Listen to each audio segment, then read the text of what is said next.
Bienvenue dans cette nouvelle émission de Café Coaching. Ça faisait un petit moment que je n'étais pas venue vous voir et c'est reparti. On a pris un petit peu de temps parce que l'actualité a été dense et en même temps je trouve que c'est assez juste. Avant de commencer cette émission qui va vous parler des émotions, en fait, comme un temple à honorer, c'est en fait un vrai trésor, les émotions. On est souvent traversé par ces émotions et on se sent plutôt décontenancé. Soit elles sont trop puissantes, trop fortes et on ne sait pas comment réagir, on a un peu tendance à les enfouir. Soit elles sont plutôt agréables et parfois trop fugaces et on est toujours en train d'essayer de les régler ou de vouloir faire quelque chose dessus. Alors qu'en fait, les émotions, c'est une manière d'être vivant. Et j'avais envie de venir vous parler de ça.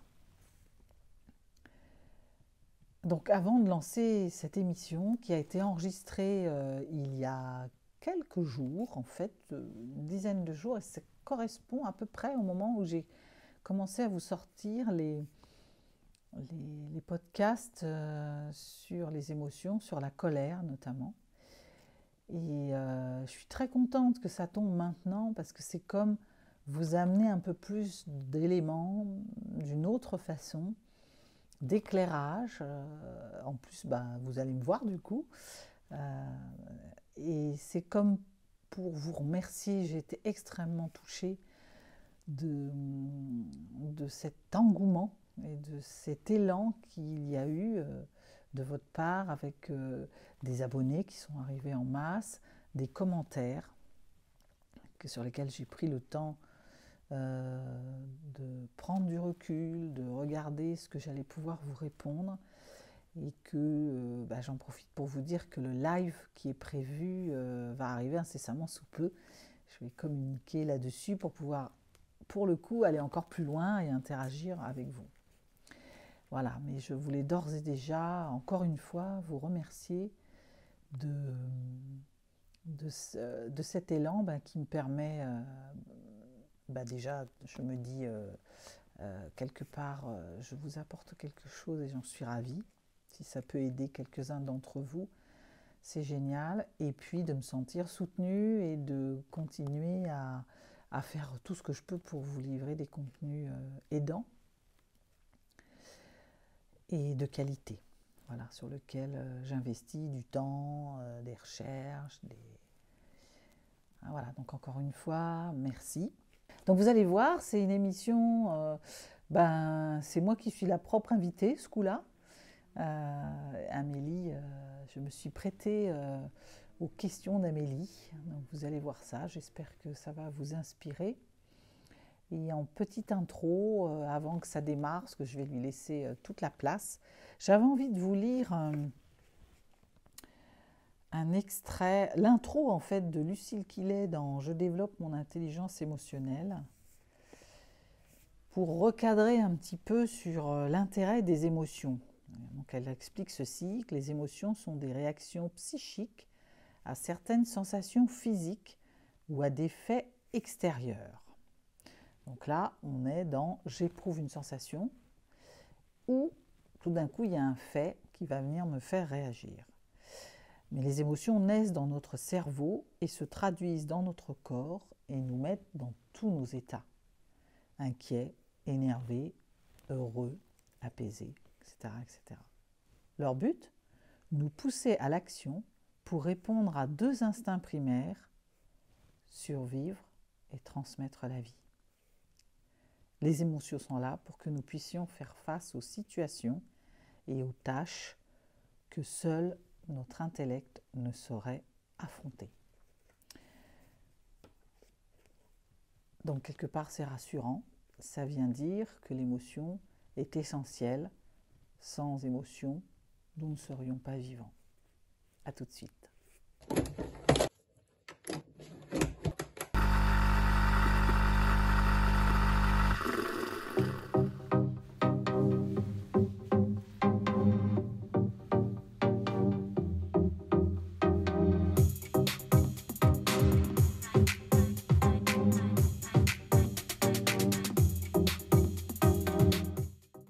récemment, j'ai eu l'opportunité de visionner un film qui s'intitule Equals. C'est un film de science-fiction qui nous plonge dans un monde où les émotions sont éradiquées pour finalement maintenir l'ordre et la paix. J'ai trouvé que ce film nous invitait à réfléchir sur l'importance de nos émotions dans nos vies et sur également ce que ça signifie finalement que d'être un être vivant. Et pour approfondir ce sujet, j'ai eu envie d'échanger avec Catherine Tournedoué, qui est une coach reconnue pour son expertise en gestion émotionnelle et développement personnel. Alors pendant environ 1 heure, on a échangé sur le sujet.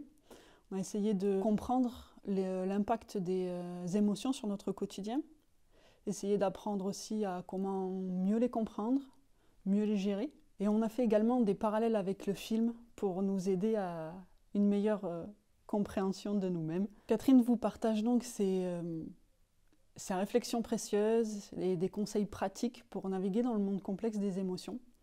Alors si vous avez envie de comprendre un petit peu mieux vos propres émotions, ou si tout simplement vous êtes curieux de ce sujet, vous pouvez vous installer confortablement. Et c'est parti pour ce voyage au cœur de nous-mêmes.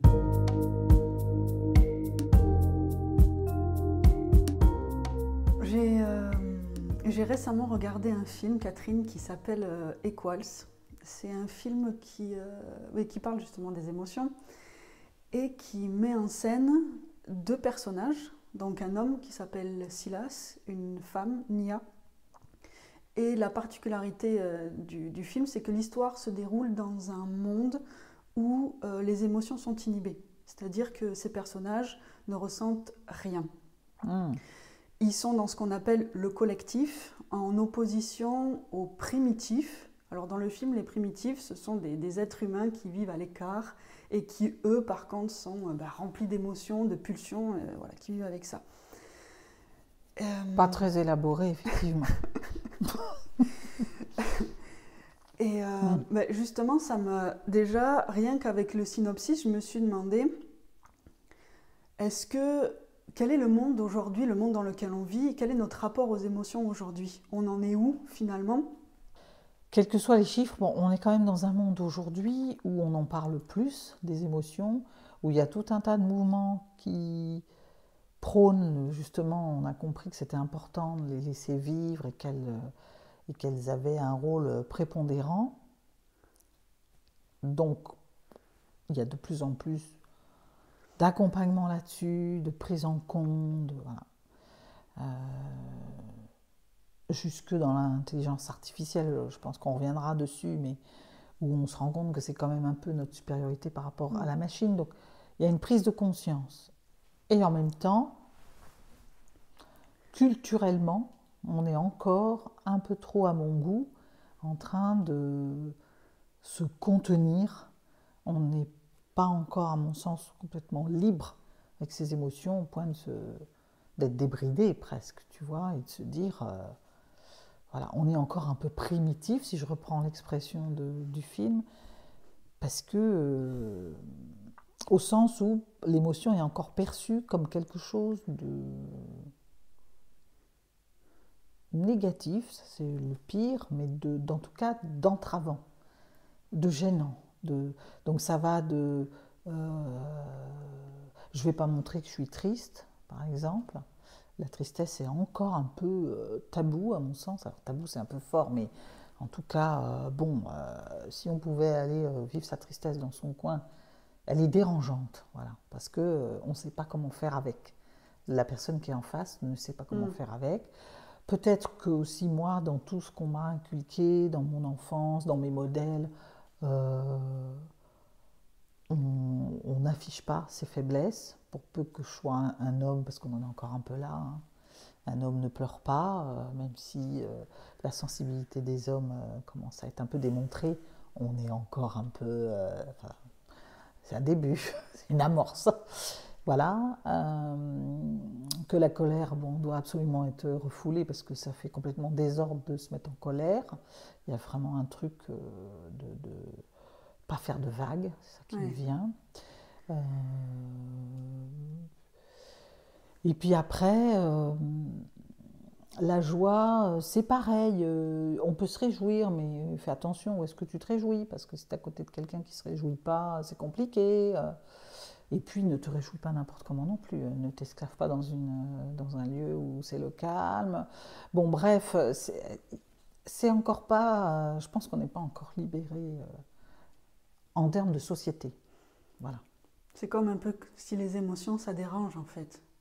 C'est quelque chose à un peu driver, quoi. Oui, c'est souvent au regard des autres, hein, Ouais. j'insiste bien sur ce mot, sur cette expression, au regard des autres, parce que finalement, c'est toujours par rapport à un environnement. Quand on est tout seul avec soi-même, c'est plus simple. Mais face à un environnement, il y a toujours ce qui se fait, ce qui ne se fait pas, la culture, il y a plein de choses qui peuvent venir dicter ton comportement. Mais il y a quelque chose d'inadapté, souvent. Ouais. Voilà. Donc même si on reconnaît l'émotion comme avérée et qu'elle a peut-être un rôle, en tout cas, elle a un rôle peut-être pour toi, mais elle est souvent inadaptée dans la situation.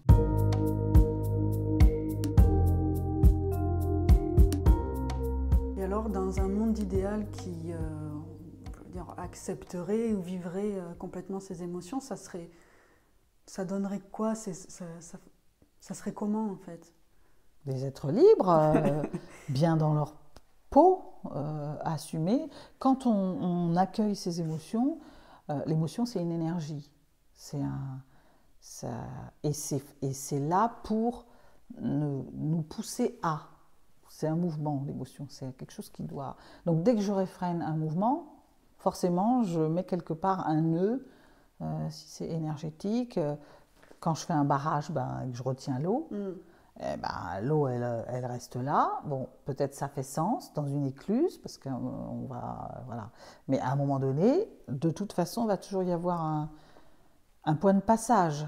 Et si je retiens trop longtemps, ça va sortir n'importe comment. Ça demande à bouger. Quand j'arrive à faire bien circuler, j'ai, si je continue sur mon image, un fleuve qui circule, voilà, qui s'étend, qui va alimenter peut-être aussi en eau quelque part, qui rejoint un confluent plus grand. Il y a quelque chose de l'ordre de je suis bien avec mes émotions, je suis alignée, je suis en santé émotionnelle, c'est un peu le mot qui me vient. Et donc, en termes d'énergie, corporellement aussi, je vous invite d'ailleurs à aller suivre, à écouter le podcast sur les fascias qui explique bien ça, c'est qu'on se fait des nœuds au corps, on se fait des nœuds aux fascias et on empêche la circulation. Donc contenir ses émotions, c'est peut-être se faire un problème physique quelque part. Donc bien accueillir ses émotions, c'est aussi être en bien-être physique. Et puis une émotion vient dire quelque chose, elle vient indiquer un besoin. Donc il y a la mise en mouvement, donc comment je me mets en mouvement, et puis il y a le besoin. Si je me sens triste, c'est qu'il y a une histoire j'ai une perte peut-être, j'ai un besoin de réconfort en fait. J'ai peut-être perdu quelque chose, ou j'ai appris une nouvelle, j'ai besoin de réconfort. Donc être au clair avec ses émotions, c'est être au clair avec soi-même sur ses besoins. Et donc potentiellement essayer de combler ses besoins. Donc pour moi, c'est des humains en bien-être physique, en bien-être émotionnel, mental, parce que psychiquement, si je suis en frustration permanente, si je suis contenue tout le temps, c'est compliqué. Moi, je me souviens de moments où j'étais en joie et j'arrivais pas à partager cette joie, et j'étais entourée de gens qui, eux, n'étaient pas du tout dans le même mouvement. Voire que je gênais avec ma joie, ça a fini par me fabriquer au départ un peu de frustration, et ça finit par, comme une érosion, par mettre de la tristesse. Donc on n'est plus aligné avec... Voilà, on est en décalage aussi, tu vois. Donc bien s'occuper de ses émotions, c'est être peut-être heureux, donc ça donne une société pas forcément en euphorie, parce que je peux vivre aussi bien ma tristesse, mais en santé, tu vois. Ouais, je vois.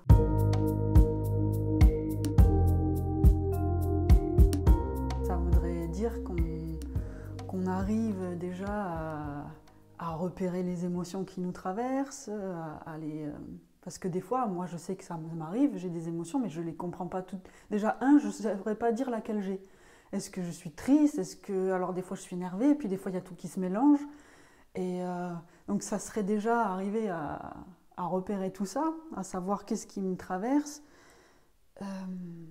à l'accepter aussi, parce que tout à l'heure tu parlais du regard des autres. Est-ce que aussi quand on est tout seul, il n'y a pas un moment donné où on vient se juger, du genre, je peux être triste, mais pourquoi je suis triste? J'ai pas à être triste en fait, regarde, tout va bien, machin. Ouais, mais je suis triste. Et c'est comme si on pouvait venir aussi se freiner dans notre solitude par rapport à nos émotions. Elles sont pas toujours acceptées, même quand on est seul. Donc il y aurait cette phase aussi d'acceptation de nos émotions, et ensuite d'aller les décortiquer, comprendre ce qu'il y a derrière, les besoins dont tu parlais, et de venir les combler. Ça serait ça, cette... Oui, alors il y a plein de choses dans ce que tu dis. Avant que je te réponde à ça, ce que j'ai entendu et qui est important, c'est même tout seul, on se juge. En fait, si on était seul avec soi, au moment où je le dis, j'ai plein de choses qui m'arrivent. Seul avec soi, au fond, dans une santé émotionnelle, si on avait été éduqué comme étant, comme le fait que ce soit normal de sortir les émotions, tout ça, ça pourrait aller. Le truc, c'est qu'à un moment donné, on ne vit pas seul. Dès l'enfance, on est en interaction avec ses parents, l'école, etc., qui nous envoient des injonctions. Ça commence déjà là. Ce qui fait que même quand tu es tout seul, même quand ils ne sont pas là, tu as la mémoire de ça. Ouais. Après, bien avant... Alors oui, c'est juste ce que tu dis, de cette histoire d'accueillir,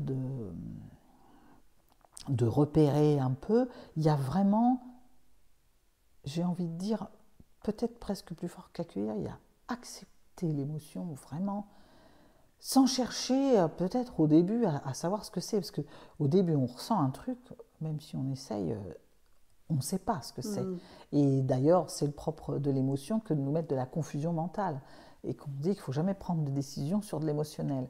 Donc c'est plutôt de laisser circuler cette énergie et d'accepter, maintenant moi je mets ce mot parce que c'est vraiment, des fois c'est une lutte, parce que justement on a tous ces drivers, on a toutes ces injonctions qui nous arrivent.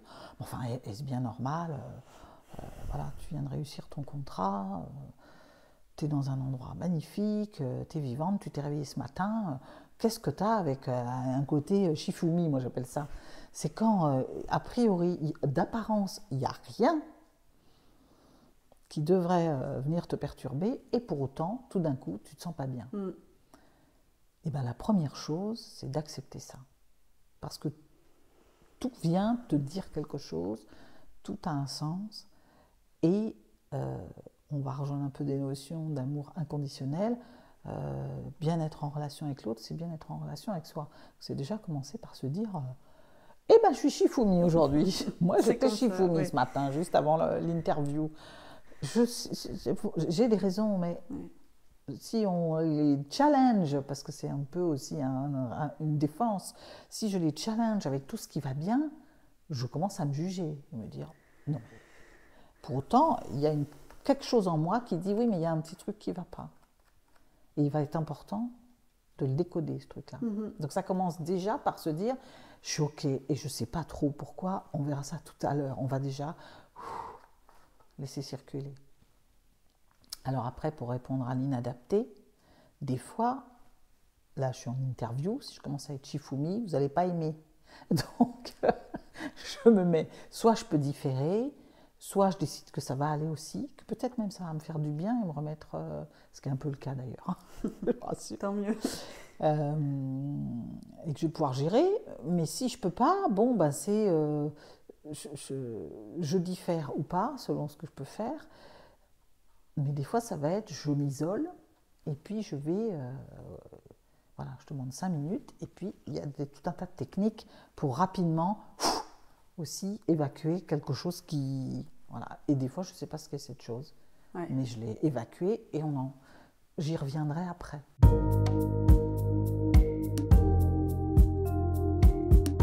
Il y a comme une éducation aux émotions, comme si on pouvait apprendre en fait à vivre avec et oui, tout à l'heure tu parlais quand on était enfant, tout ça, on ne nous apprend pas en fait, forcément. Bon, même à l'école, hein, peut-être ça serait intéressant d'avoir de l'éducation aux émotions dès l'école. Oui, j'ai bien envie de commenter ça, parce que c'est important de se dire que ce n'est pas une fatalité, c'est important d'accueillir ses émotions et tout ça, c'est important de travailler dessus. Oh, il y a un oiseau, excusez-moi, il y a un, je sais pas, faucon ou je sais pas quoi qui est venu. Un genre de corbeau ou corneille, un noir, tout noir. Oh, le gros noir là. Comme pour dire, oui, vous avez raison. Moi, je fais attention aussi. Bon, ça, c'est un autre café coaching. Ça se travaille, l'émotionnel, oui. C'est pas un truc... Et plus je travaille dessus, plus j'apprends et plus je sais gérer après. Je sais piloter. Ça s'accepte, mais ça se pilote. Pour pouvoir être adapté à la situation, parce qu'il ne s'agit pas d'être des asociaux qui sont plus capables de rentrer en communication, parce que je gère ma colère, c'est pas ça. C'est comment je peux faire. Et puis il y a comment je peux évacuer des fois rapidement. Voilà, une colère, ça s'apaise, donc c'est possible, ça s'apprend. Et oui, à l'école, ça pourrait être bien. Moi, j'aurais bien envie, alors je sais que le métier de parent est d'une complexité et il n'y a pas d'école pour ça, à part l'école de la vie, mais j'aurais bien envie d'équiper les parents un petit peu pour les aider à, justement, avec 2-3 petites choses, être capable d'accueillir l'émotionnel de leur enfant, être capable de le laisser circuler, puis de le piloter un peu, et puis de les aider à piloter. Avec toute la bienveillance que j'ai pour les parents qui eux-mêmes ont été enfants, et eux-mêmes aussi ont dû gérer des choses comme ils pouvaient. Et donc on se dit que plus on prend soin de sa santé émotionnelle, mieux on sait gérer, plus on fait aussi, on transmet, on a à notre environnement des clés aussi de compréhension, de décodage, d'apprentissage à notre environnement, notre descendance. Donc oui, ça s'apprend, c'est une bonne nouvelle. Et ce n'est pas des choses forcément compliquées, parce que j'entends parfois des choses dire « ouais, bah, je ne vais pas faire 10 ans de psychanalyse pour comprendre pourquoi je suis en colère ». Parfois, c'est intéressant de savoir d'où ça vient, c'est pas moi qui vais dire le contraire, avec une formation de psy.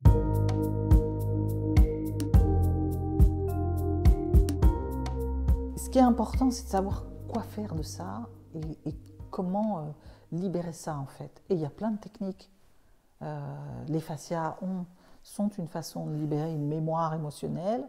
Le mouvement en est une autre.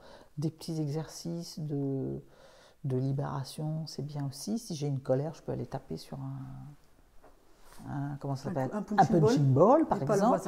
Hop. Donc ça, c'est la première truc à faire pour ne pas garder. C'est vraiment ça, tu vois, c'est accueillir le mouvement. Déjà, c'est suivre ce mouvement. Peut-être un peu comme un surfeur sur une vague. Ouais. Si je commence à aller contre la vague, je tombe, je me noie. Dans le meilleur des cas, je tombe et je recommence. Dans le pire des cas, je me noie. Les émotions, c'est un peu ça aussi. Hein. Je peux me noyer dans un truc et accumuler et au fur et à mesure du temps, tomber dans des états émotionnels critiques. Donc il y a un truc de monte sur la planche, la vague arrive, suis la vague, suis. Donc suivre la vague, ça va être je suis triste, je suis triste. Allez, aujourd'hui, j'accepte que je suis triste. Si je peux, peut-être je me coupe des activités et je me replie, je prends un truc qui me fait du bien. J'ai besoin de réconfort, j'ai peut-être une amie ou un ami à qui je vais pouvoir dire je suis triste. Voilà. Je suis en colère, il faut que j'évacue cette colère, machin, j'ai peur. Là, faut regarder, j'ai peur, j'ai un lion, j'ai pas un lion, il est où le lion?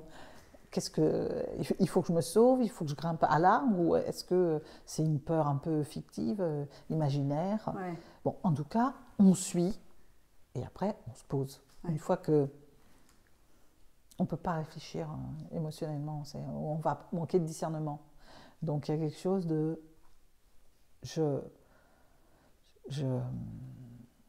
Je fais sortir ce mouvement qui, physiquement, ça ne dure pas longtemps. C'est pas... On ne peut pas rester 10 minutes avec un truc. Donc on a deux solutions. Soit on évacue, on suit, mettez les mots que vous voulez selon l'émotion, on accompagne. Et là, c'est une action volontaire de notre part, c'est quelque chose que je décide, et ça s'évacue. Soit je ne fais rien, parce que je ne sais pas faire, parce que je n'ai pas pris conscience, parce que j'ai l'impression que je suis débordée. De toute façon, ça va s'évacuer, mais ça va s'évacuer pas à l'extérieur. Ça va venir se nicher quelque part. Donc à un moment donné, on va se dire « Ah ben c'est fini !» Et en fait, non. Ça bat encore quelque part.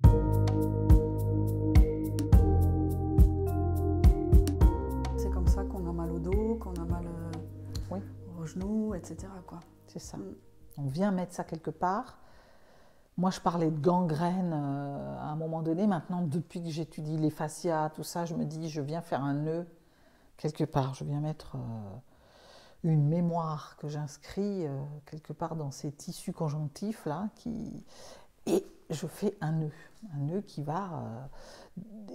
Je vais faire une comparaison un peu. J'ai l'humeur taquine cet après-midi. C'est un peu comme l'herpès. L'herpès, c'est un virus qui dort, qui est là. Et moi, je sais que quand je suis fatiguée, je fais un bouton d'herpès. Voilà.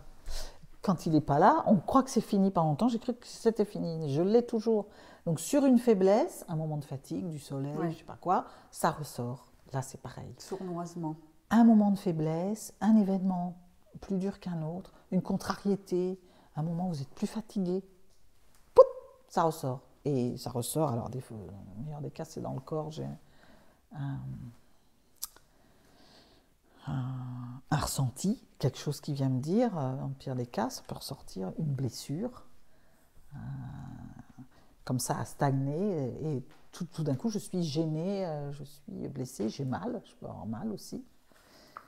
Donc c'est toujours là, d'où la nécessité de s'en occuper, de nettoyer.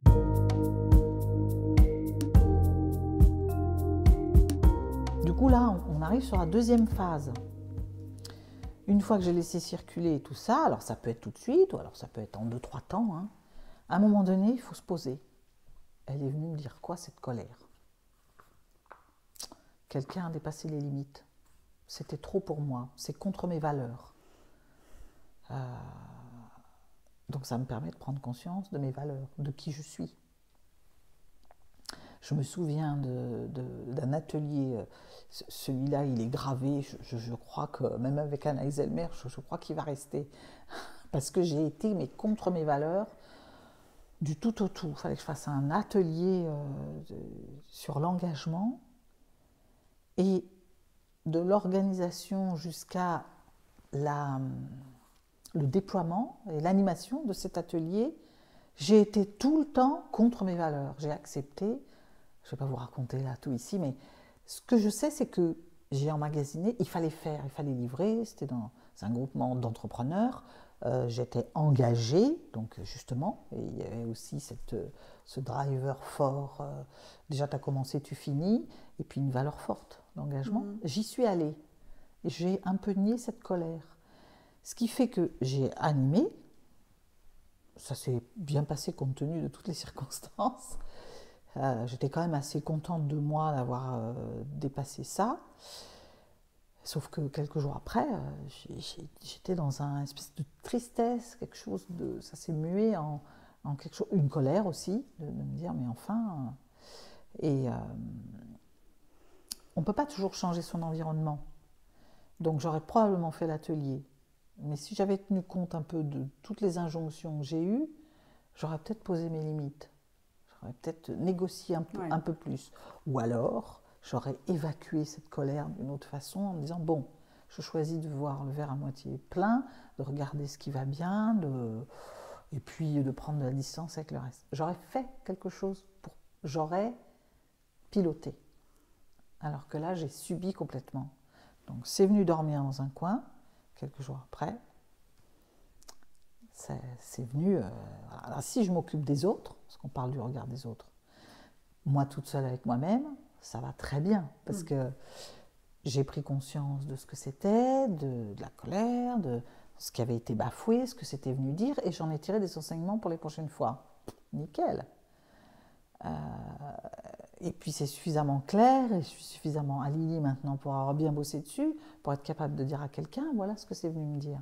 Mais si je ne suis pas assez bien équipée, si je n'ai pas trop travaillé dessus, ou si je suis fatiguée, parce que quand je suis fatiguée, moi je sais que j'ai moins de discernement et moins de capacité à faire ça, d'élasticité, de gymnastique, d'agilité, voilà, je cherchais le mot, d'agilité pour faire ça, et ben je vais me laisser dépasser, je vais subir. Et là, je ne vais pas être bien en fait.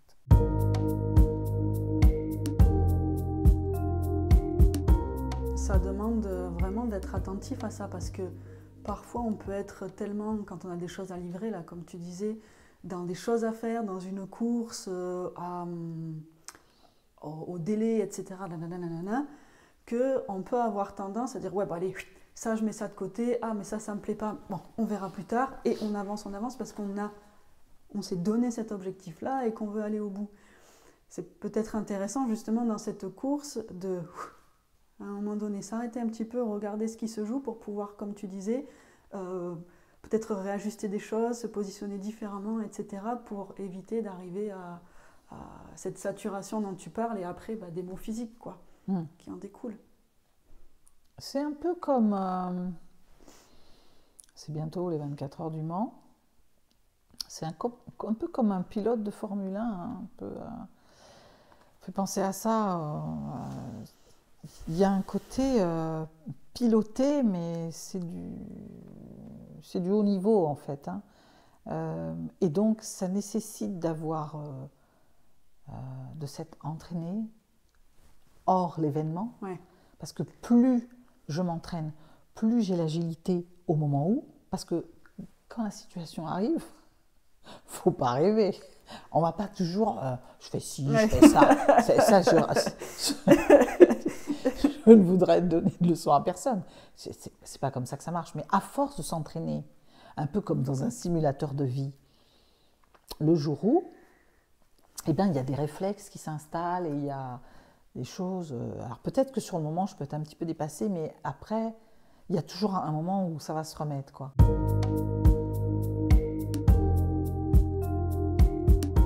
Ce qui fait ça, cet entraînement-là, c'est un entraînement pour ralentir en permanence, ça veut dire se poser, réfléchir à quels besoins, quelles sont mes valeurs, emmagasiner suffisamment de bonnes énergies pour se ressourcer et tout ça, c'est à un moment donné, je m'arrête, je ralentis. C'est regarder à chaque fois que je vais aller faire quelque chose, un grand projet, quelque chose d'impactant pour moi, un grand projet, la rencontre de quelqu'un, un échange, une discussion que j'ai à avoir, une décision avec la famille, un truc. C'est peut-être dans la préparation, avant déjà, de se poser et dire bon, c'est quoi mon intention ? C'est quoi mon enjeu ? Et je serais contente si quoi ? C'est quoi ma marge de manœuvre ? Tout ça, on a l'impression que l'émotion, c'est juste un ressenti, pouf, et un truc. Non, c'est aussi tout un pilotage. Il y a un signal qui arrive de l'extérieur, je rencontre quelqu'un, on a une discussion, je me fige, il y a un truc que je sens là. Ça va rejoindre l'intuition, je ne le sens pas. Et puis j'ai plein de trucs dans le corps. Et c'est envoyé au cerveau qui lui va dire, bon, alors attention, là, au centre limbique, machin, ça analyse, ça s'envoie les trucs. Bon, qu'est-ce qu'on fait ? On a déjà connu ça ? Oui, attention. Et ça part. Bon. L'idée, c'est d'avoir l'agilité, c'est aussi d'avoir moult réponses. C'est pas parce que je revis la même chose que la personne ressemble à quelqu'un que j'ai déjà connu, qui avait à peu près le même comportement, que c'est la même chose. Mon ressenti va venir tout de suite parce que je sens quelque chose. Et pour proposer plusieurs solutions, un panel et étendre, eh bien, ça se travaille hors la situation pour se dire, c'est de mettre une forme d'élasticité dans mon mode de pensée pour me dire, attends, c'est peut-être pas la même chose. Et même si on sait ce qu'on m'envoie, c'est pas la même chose, mais enfin, elle ressemble quand même drôlement. Oui, mais donnons une chance, je respire, j'attends et je vois.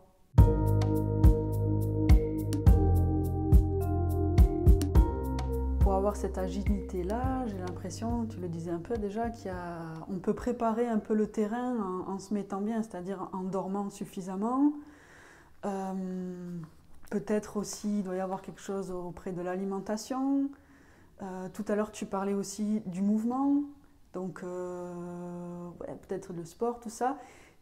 Il y a des facteurs comme ça qui viennent préparer le terrain pour après pouvoir être agile quoi, avec ses émotions et faire toutes les techniques que tu pourrais avoir, quoi. Ce qui me venait là tout à l'heure, pendant que je parlais, c'était un entraînement de GI, quoi, presque. Alors c'est plein de choses. Oui, quand on n'a pas dormi, on a moins de discernement, on est plus à fleur de peau. Je vais te faire grosse maille et pas toutes les petites subtilités parce qu'on n'est pas tous pareils. Mais on va prendre sur soi. C'est-à-dire que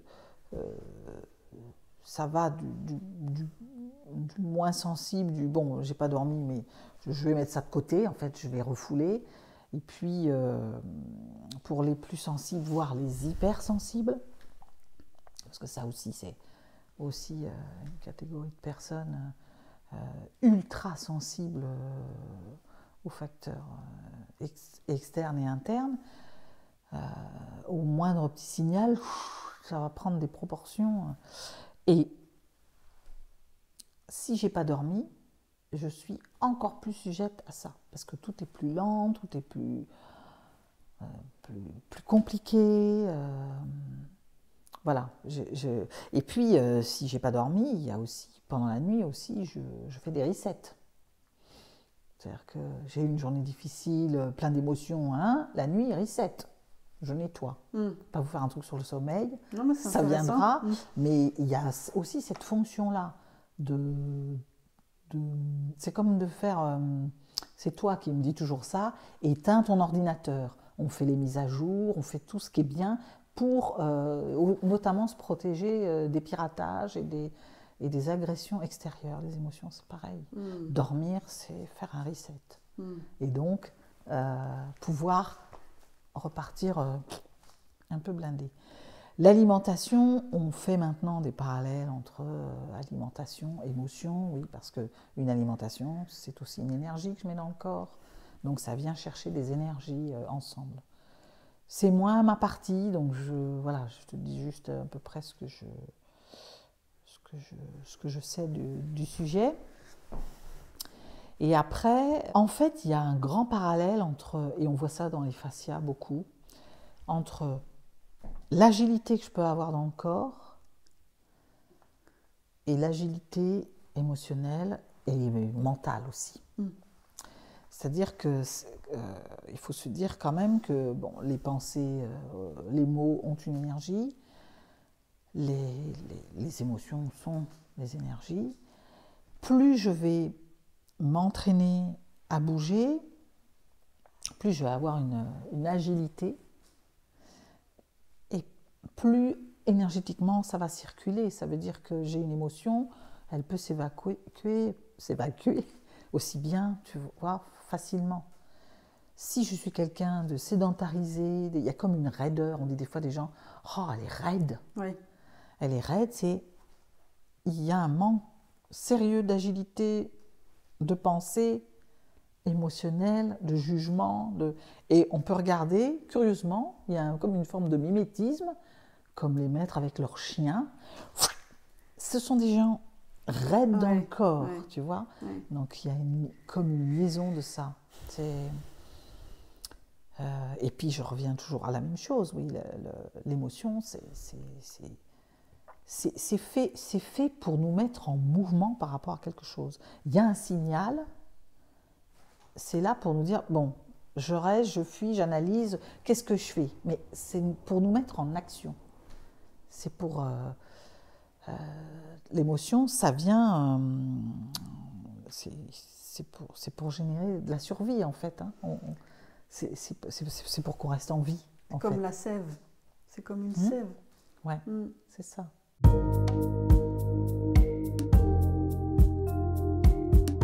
Tu vois, si je fais le parallèle avec le film dont je me souviens maintenant, je vais aller le re-regarder parce que c'est vrai qu'il est lourd d'enseignements. Se priver d'émotion, c'est se priver de mouvement. C'est se désincarner quelque part. Hein. C'est enlever la vie. Ce que tu parles de sève, c'est vraiment ce qui maintient en vie. Donc il y a quelque chose de... Et puis les psys diraient, c'est sans émotion, l'émotion vient dire qui tu es aussi. Ouais. Ma façon de réagir, on n'a pas la même façon de réagir. Fonction pour un même événement, on va réagir de façon différente. Ça dit qui je suis. Mhm. Si je n'exprime plus ces émotions, l'autre n'a plus de point de repère, moi j'en ai pas, et on est complètement en perte d'identité, on est dépersonnalisé. C'est proche du robot, d'ailleurs, je C'est crois ça, bien c'est ce que j'avais en tête. Voilà, tu vois. Et dans le film, c'est très flagrant, hein, parce qu'ils sont tous habillés pareil, le col tout est serré, dans des vêtements étriqués. Le film est très monochrome en plus, donc il n'y a pas de couleur, quoi. Il n'y a pas de couleur, il n'y a pas de vie, et il n'y a pas d'expression du visage. Ils sont très très lisses et ça fait penser à des robots. Et au fur et à mesure, on va voir dans le film que les inhibiteurs, finalement, ils marchent plus très très bien. Donc les personnages, ces deux personnages principaux vont commencer à ressentir. Et quand ils commencent à ressentir, on le voit dans des micro-mouvements. Alors il y a des sourires qui commencent à arriver quand ils sont heureux, des poings qui se serrent quand ils ont peur ou qui sont stressés. Et c'est là où ça me faisait penser de sève à la sève, parce qu'on se dit, il y a quelque chose qui circule, ça y est, dans le corps. Et puis, pour rejoindre ce que tu disais, à un moment donné, ok, ils se laissent complètement aller à leurs émotions. Et alors là, on voit des gens qui sont complètement débridés, pour le coup, il n'y a plus de bride. Et enfin, on trouve la personnalité des personnages qu'on ne voyait pas jusque-là, quoi. Et ça a été bien réalisé parce que là, les couleurs arrivent aussi dans le film. Et je me dis, ça m'a fait penser aussi aux artistes. Je me dis, les artistes qui laissent exprimer leurs émotions, c'est toute la couleur qu'on trouve dans des tableaux, dans le son pour les musiciens, etc. Et voilà, je sais pas la question que j'avais derrière, mais... Mais ça m'occasionne deux réflexions. Je vais tâcher de les tenir les deux, parce qu'il y aurait beaucoup à dire. Là, je vais finir par les artistes et la couleur. Les émotions, c'est aussi l'expression d'une culture. Et ça... Parce que c'est véhiculé, voilà, donner ses émotions, c'est mettre une couleur à qui je suis, à comment j'interagis. Si je suis un artiste, c'est aussi à comment je vais dire peut-être cette émotion à travers une œuvre, et ça définit une culture. Donc plus d'émotions, plus de culture collective. Donc une société complètement dépersonnalisée, tu vois, je rejoins la question que tu me disais tout à l'heure. Donc une société qui accueille les émotions, c'est plein de couleurs.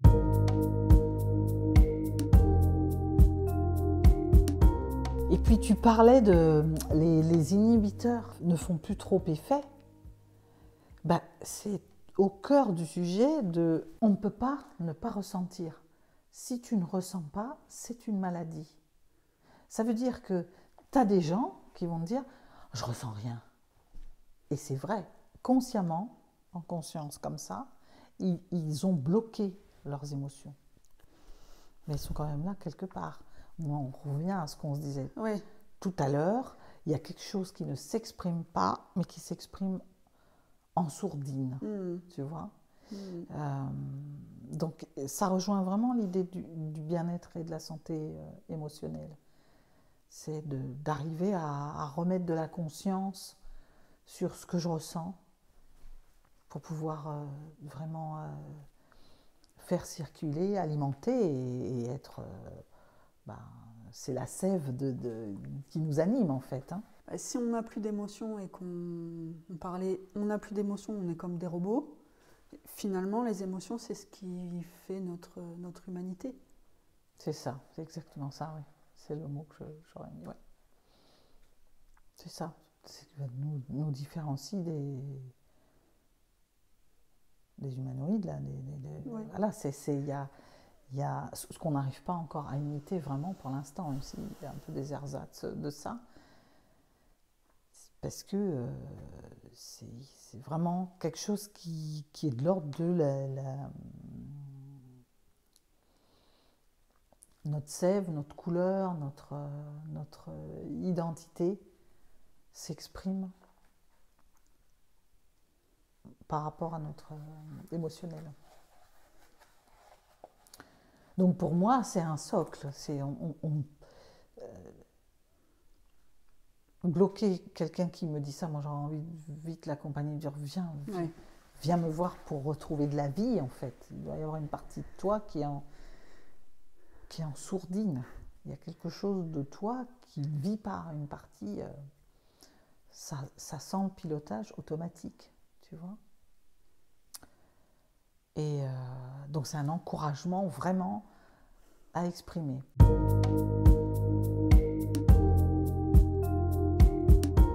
Après, ça se cadre, ça se pilote, on va dire. Ça se...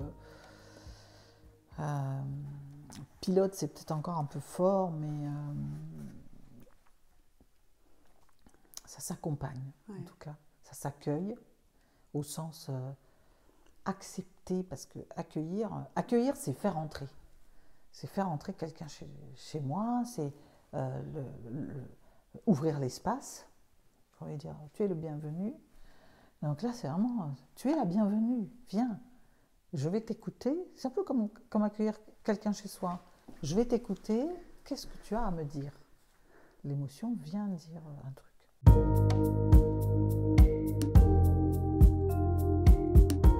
Il y a l'émotion que je ressens, et des fois je me suis rendu compte que des gens avaient des émotions fortes et que je ressentais leur émotion à eux, mais que c'était...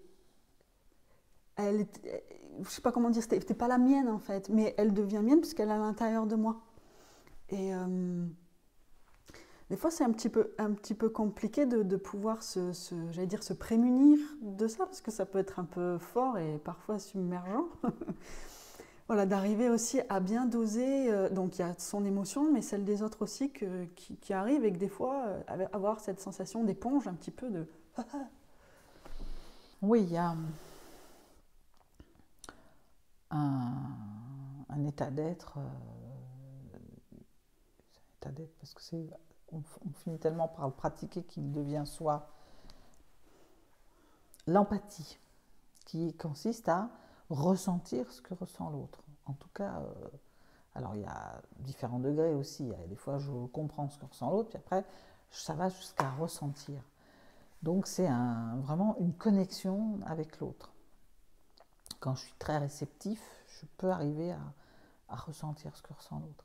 Après, il y a une notion de distance à mettre pour faire le tri, effectivement, comme tu dis, entre ce qui appartient à l'autre et ce qui m'appartient.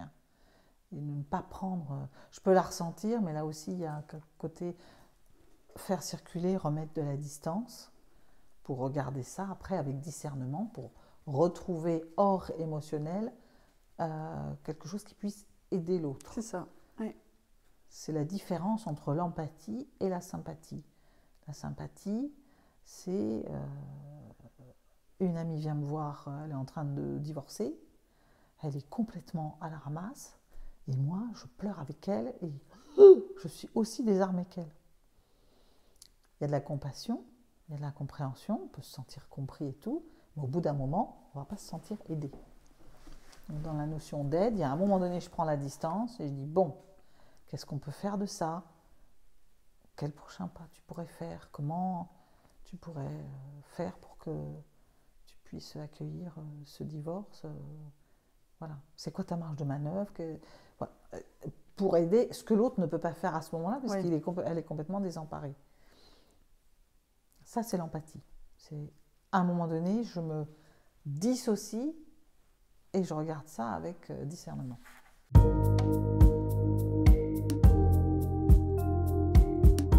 Quand même un lien entre les émotions et le mental. Alors, je ne sais pas dans quel sens, mais là, je repense au film où, en plus, quand ils sont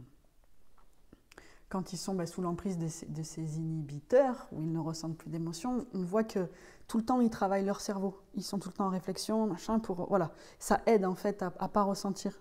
Mais c'est peut-être là le lien, d'être dans le cerveau. Et puis, là, ton exemple, tu disais, cette amie qui est complètement submergée, par ses émotions, elle ne peut pas prendre de décision, elle peut pas...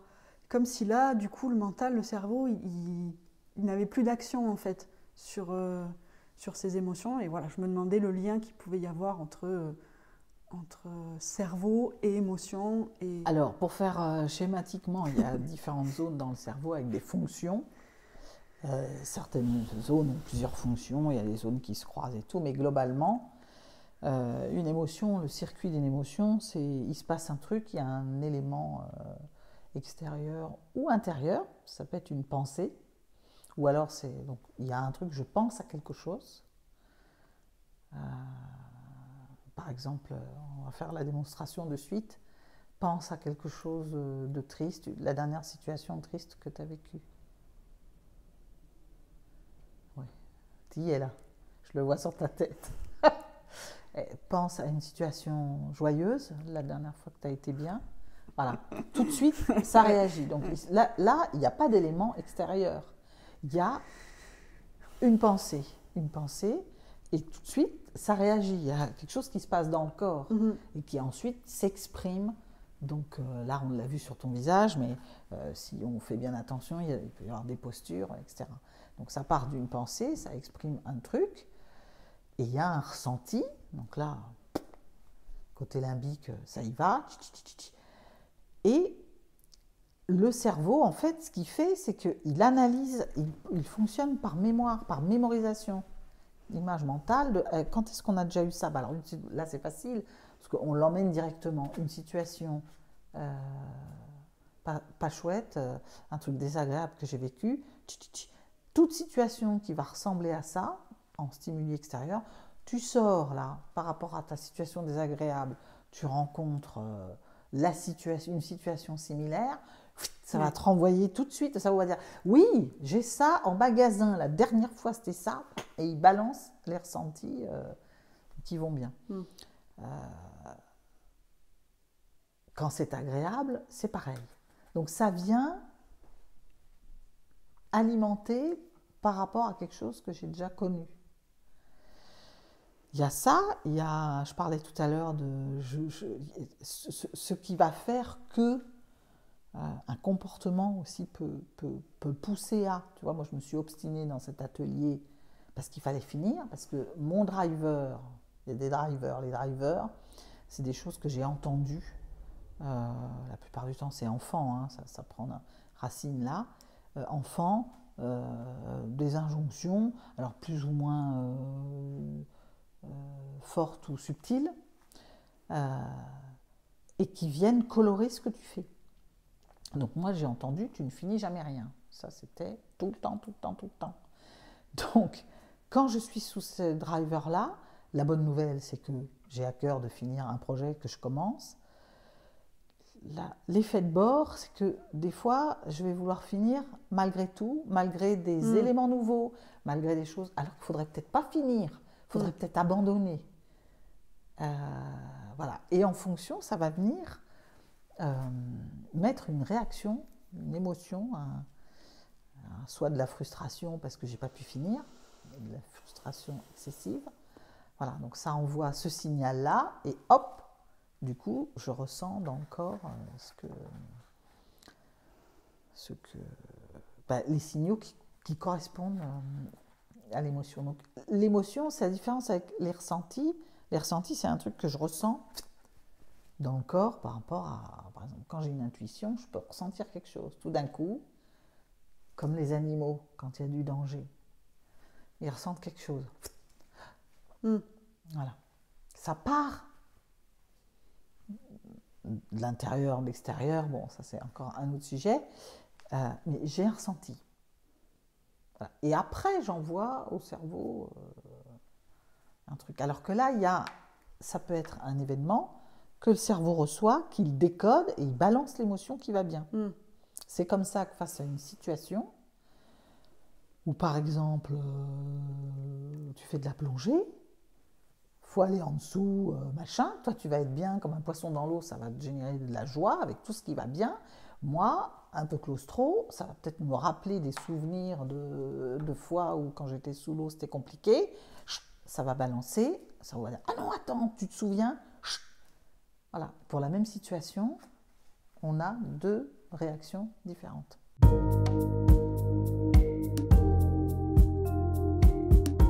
On disait écouter ses émotions, ça suppose qu'elles nous parlent quelque part. Et je me demandais, c'est quoi leur langage? Comment elles nous parlent? Elles nous parlent, dans un premier temps, c'est une réaction physique. Donc c'est une réaction physique, un ressenti, c'est un comportement. C'est j'ai peur, le cerveau, j'ai déjà rencontré ça, cette situation. C'est la peur là, peur, je fais quoi? J'ai eu l'habitude de réagir toujours en fuyant, je fuis, je me rétracte. Donc je sais, il y a des sensations, la peur, il y a l'accélération du rythme cardiaque, chaud, je peux avoir chaud, alors ça varie selon les personnes, mais c'est toujours dans cette famille-là. Et après, il y a un comportement. Ouais. Je fuis, je me rétracte, il y en a que ça tétanise, c'est la peur qui paralyse là. Voilà, donc c'est un stimuli, et puis ensuite, il y a une réaction et des sensations dans le corps. La joie, c'est vraiment...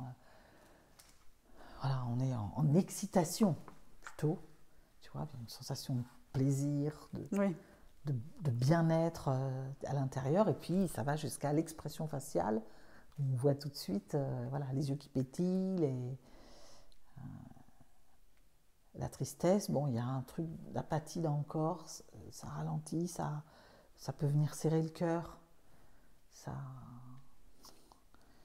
Et d'un coup, il y a comme un... Tu vois, je fais ça parce qu'on aurait tendance à se recroqueviller. Et des postures aussi qui sont liées à ça. Finalement, on en a combien des émotions? Un paquet. Mais il y en a, on va dire, 5. Selon les études, les classifications, on est entre 5 et 7. Les 5 plus courantes sont colère, peur, tristesse, joie, dégoût. Par rapport à ça, je vous invite à aller voir Vice Versa, là, si vous ne l'avez pas déjà vu, parce que le film est très bien fichu pour ça. En plus, ça peut se voir avec les enfants, parce que c'est un film, globalement, c'est pour les enfants, mais je trouve il explique très bien comment ça fonctionne.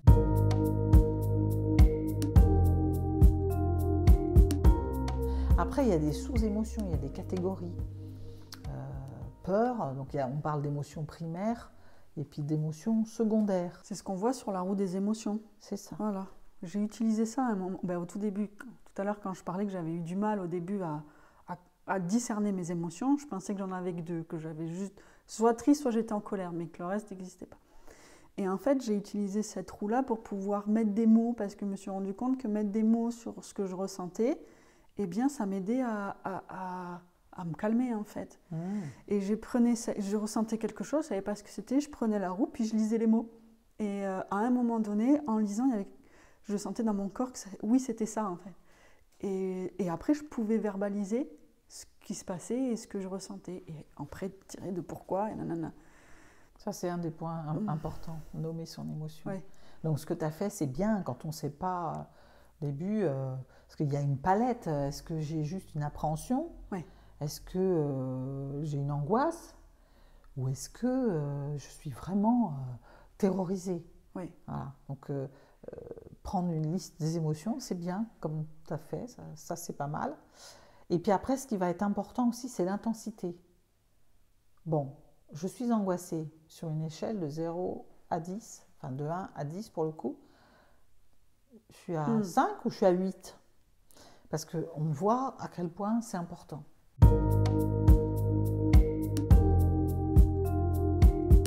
Ensuite, il va y avoir qu'est-ce que ça vient me dire et c'est quoi le besoin derrière. Si je suis angoissée, j'ai peut-être besoin d'être rassurée, d'être en sécurité. Il y a quelque chose qui m'inquiète. Donc, ça vient dire ça. On trouve quoi? Et puis après, on voit jusque dans quelle mesure on peut atténuer cette angoisse. Donc, soit il y a des solutions pour, soit il y a des exercices physiques, comme c'est une énergie, on peut calmer les angoisses. Oui. On peut atténuer la tristesse, remettre de la joie dans le corps. Voilà. Moi, j'aime bien ce qui passe par le corps parce que c'est quand même comme ça que ça s'exprime et que c'est assez immédiat et que ça met de l'apaisement. Et ensuite, je peux, sortir de l'émotion physique, je peux du coup bien comprendre le besoin qui se cache derrière, être plus apaisé pour aller décoder et travailler dessus pour élargir mes possibles, mes circuits neuronaux et dire au cerveau, quant à ça, ça peut être ça, mais ça peut être aussi ça. Et du coup, au fur et à mesure, j'élargis ma palette de réponses possibles. Gérer ses émotions, c'est aussi augmenter ses circuits et pouvoir vraiment augmenter ses capacités.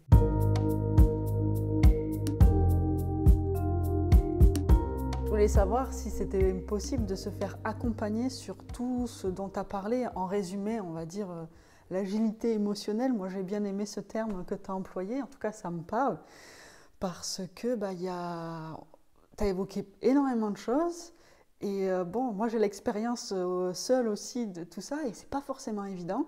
Je voulais savoir qu'est-ce qu'il est possible de faire à deux en one-to-one, d'accompagnement individualisé, on va dire, ou en groupe. Est-ce qu'il y a des choses qui se pratiquent en fait pour apprendre tout ce que tu racontes? Oui, comme je te disais tout à l'heure, il y a comme un apprentissage, une éducation, hein, et il y a plein de manières de le faire. Il y a des coachs spécialisés en émotionnel, tu as des ateliers collectifs pour travailler sur les émotions, tu peux prendre un thérapeute qui va t'aider à mieux gérer. Voilà. Après ça dépend si tu as envie de travailler tout seul ou si tu as envie d'être en groupe. Moi j'aime bien travailler en groupe, alors sauf si quelqu'un a vraiment besoin, on travaille dessus. Généralement, quand je fais des accompagnements coaching, on passe toujours dessus parce que l'émotionnel, il est partout. Nous sommes des êtres émotionnels et relationnels. Donc forcément, on travaille dessus. On vient pour un objectif et on passe dessus. Après, ce que je trouve intéressant, moi j'aime bien travailler avec le corps. Parce que tout ce qu'on se raconte là, c'est quand on dit laisser circuler, des fois, on a le mental, même débloquer son mental, on a beau se dire ne pense pas à une voiture rouge, ne pense pas à une voiture rouge, tu penses à une voiture rouge. Donc tu fais pas ça, tu décentres, t'envoies dans le corps, tu fais faire un truc. Et au bout d'un moment, tu fais quelle couleur la voiture? Je sais plus. Donc je travaille en atelier collectif souvent et on travaille soit directement la sensation sur les ressentis ou alors on fait si c'est parce qu'on a vu tout à l'heure je pense à quelque chose de triste, j'ai la tristesse qui arrive, il y a des personnes qui ont une tendance à voir tout de suite, à penser, à ruminer les choses, donc on va travailler aussi toujours en atelier collectif et un peu en corporel, sur son mode de pensée. Voilà. Et puis après, on peut être vraiment spécifique, émotion, on apprend à nommer ses émotions, voir ce qu'on en fait, exprimer les choses, qu'est-ce que je fais de ma colère. Voilà, globalement, voilà ce que moi je pratique dans mes ateliers Danse ta vie, notamment. Et puis, ce qui est bien aussi, en tout cas moi c'est comme ça que j'ai commencé à m'intéresser au sujet, la connaissance, la compréhension de quelque chose, c'est déjà le début. Quand on comprend mieux que ça va se passer là-haut, en fait. La manière dont je vais ressentir et tout, l'émotion, ça se passe là-haut, en fait. Ça se passe dans le cerveau. C'est mes expériences, ma mémoire, ma capacité à vouloir réagir autrement, tout un tas de choses, c'est là-haut. Ça se pilote là-haut. Et ensuite, je l'ai ressenti. Moi, rien que de comprendre ça, ben, après, j'ai travaillé un peu sur mes modes de pensée. Euh, donc, c'est d'aller lire sur le sujet. Je pourrais mettre 1 ou 2 livres. Agilité émotionnelle, c'est un livre de Suzanne, j'ai perdu son nom, mais je vous remettrai dans la description. Il y a des lectures sur le sujet, regardez des vidéos, parce que vraiment, c'est très aidant. Évidemment, après, l'ultime, c'est d'aller faire, parce que savoir ne suffit pas, je dis toujours ça. Donc après, c'est d'aller à la rencontre, soit d'un coach, d'un thérapeute ou d'un groupe.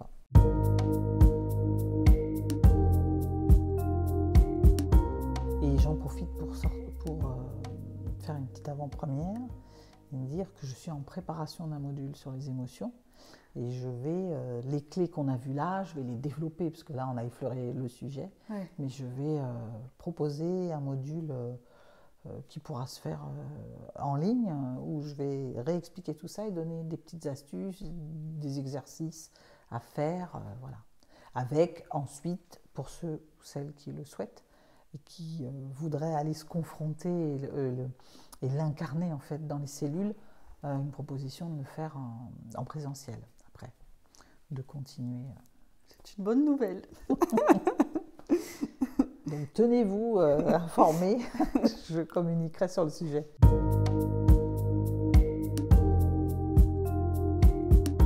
Ce qui est intéressant par rapport à l'élément, cette histoire de sourdine. Ce que j'ai vu en fasciathérapie, notre formateur s'aide beaucoup de la médecine chinoise. Et dans la médecine chinoise, chaque émotion est reliée à un organe. Et du coup, à chaque fois que tu ressens cette émotion, il y a une mémorisation via les fascias qui part dans l'organe. On dit que la tristesse, c'est dans les poumons, par exemple. Okay. Voilà. Donc, on pourrait imaginer que être trop triste, généralement, quand on est triste, parce que je faisais ça tout à l'heure, on se recroqueville, on respire moins bien. Voilà. Donc, dans les trucs et astuces, il y a aller respirer en nature, peut-être pour faire sortir cette colère. Tu vois, je vais marcher, je me force à la respiration et ça peut dégager quelque chose en termes d'énergie. La colère, c'est le foie. Donc en fasciathérapie, on voit tout de suite, parce qu'on ressent les flux, tout ça, et souvent on se rend compte que le foie est énergétiquement très engorgé. On se dit « Oh là !» C'est la colère. Donc ça peut expliquer aussi celui qui est tout le temps une colère non évacuée. D'après la médecine chinoise, tu fais souffrir ton foie. La peur, c'est les reins. De la même façon que les soucis, quand tu réfléchis et que tu es préoccupé, c'est la rate. On dit d'ailleurs souvent se mettre la rate au courbouillon. C'est ça. Toutes les personnes dont je faisais partie, parce que maintenant j'ai un peu lâché, mais quand on est dans des préoccupations, qu'on veut garder le contrôle, qu'on est sur de l'organisation, qu'on ne sait pas, on part en voyage, on fait un projet, qu'on est là, on sollicite sa rate. Voilà. Et la joie, c'est dans le cœur. Donc, voilà, se faire des choses qui font plaisir, qui nous mettent en joie et tout, quelque part, on muscle son cœur. Donc, c'est intéressant aussi de le voir comme ça. C'est pour ça que je dis, tout se passe dans le corps. Donc, on pilote d'ici, mais les émotions ont un impact fort sur le corps. Donc, une bonne santé émotionnelle, c'est une bonne santé corporelle. Du coup, en écoutant ces émotions, en les décryptant, comme tu as expliqué aussi, on peut avoir une vie beaucoup plus épanouissante en fait. C'est comme si elle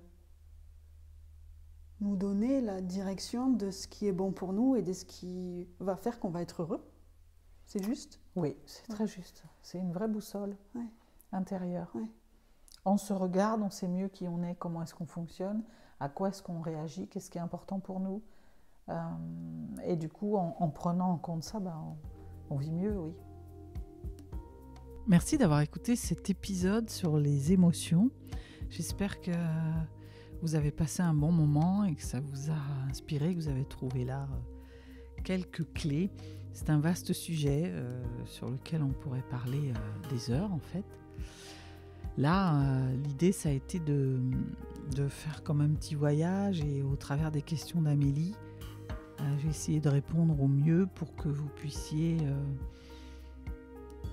comprendre un peu comment ça fonctionne, voir qu'il est important de les accueillir, de les laisser circuler, de les accompagner même avec beaucoup de bienveillance pour soi-même parce que c'est pas toujours simple.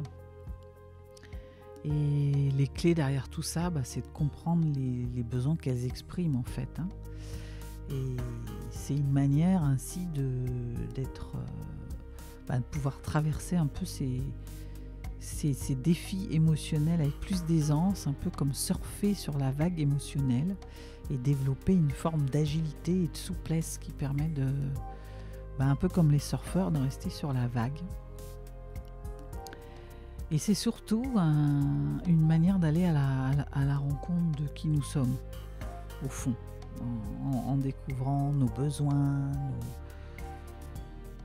ce que viennent dire ces émotions. C'est un temps avec soi et pour être ensuite mieux avec les autres en interaction. Voilà, donc prenez soin de vos émotions, c'est messagère de votre monde intérieur. Et je vous dis à très vite pour le prochain épisode de Café Coaching qui reviendra un peu plus tôt ce coup-ci. Avec, là je serai de nouveau en interview, c'est moi qui interviewerai sur un sujet qui n'a rien à voir avec les émotions, même si, vous allez voir, il peut en procurer de très agréables. Voilà, je vous laisse avec ce suspense. Je vous donnerai des infos, peut-être des indices entre-temps. Et je vous souhaite une belle écoute, un bon visionnage si jamais vous voulez vous replonger dedans. Et je vous dis à très vite.